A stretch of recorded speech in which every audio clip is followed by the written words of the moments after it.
Di sisi lain, Wakil Presiden terpilih Gibran Rakabuming Raka mengaku siap bila dipanggil menjadi saksi di Mahkamah Konstitusi. Menurut Gibran, semua sudah ada aturan dan mekanisme, termasuk sidang di Mahkamah Konstitusi. Dan untuk Mas Gibran jadi saksi itu apakah akan datang? Ya kita mengikuti proses yang ada aja ya. Ada kemungkinan juga yang permohonan itu nanti akan dimintai saksi. Oke, kita ikuti prosesnya aja ya. Prinsipnya siap ya? Terima kasih. Sidang perselisihan hasil Pilpres 2024 akan berlanjut pada Kamis 28 Maret dengan agenda mendengarkan jawaban dari KPU serta kubu Prabowo Gibran dan Bawaslu atas gugatan yang dilayangkan Anies Muhaimin dan Ganjar Mahfud. Tim Liputan, Kompas TV.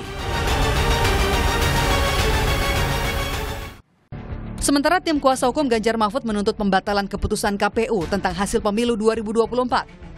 Tim hukum Ganjar Mahfud juga meminta Hakim MK mendiskualifikasi pasangan Prabowo Gibran dan menggelar pemilu ulang yang hanya diikuti pasangan Anies Muhaimin dan Ganjar Mahfud paling lambat 26 Juni mendatang.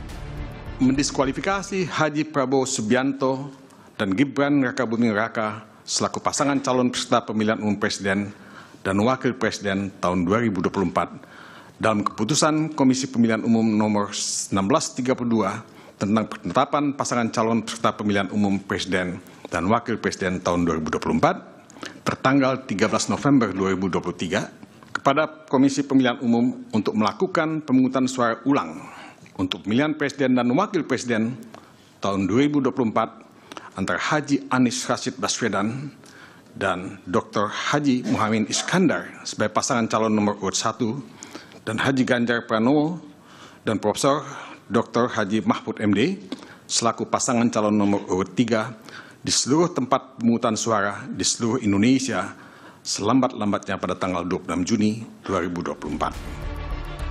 Dari gugatan yang diajukan, calon wakil presiden Mahfud MD berharap Hakim MK dapat bekerja secara independen dalam memutus perkara sengketa hasil Pilpres. Di banyak negara, MK bisa membatalkan hasil pemilu. Beberapa negara membatalkan hasil pemilu yang dilaksanakan secara curang dan melanggar prosedur seperti Australia, Ukraina, Bolivia, Kenya, Malawi, dan Thailand serta beberapa negara. Saya memaklumi tidak mudah bagi para hakim untuk menyelesaikan perang batin ini dengan baik. Tetapi akhirnya kami berharap MK mengambil langkah penting untuk menyelamatkan masa depan demokrasi dan hukum di Indonesia. Jangan sampai timbul persepsi bahkan kebiasaan bahwa pemilu hanya bisa dimenangkan oleh yang punya kekuasaan atau yang dekat dengan kekuasaan dan mempunyai uang berlimpah. Jika ini dibiarkan terjadi, berarti keberadaan kita menjadi mundur. Kami berharap agar Majelis Hakim MK dapat bekerja dengan independen, penuh martabat dan penghormatan.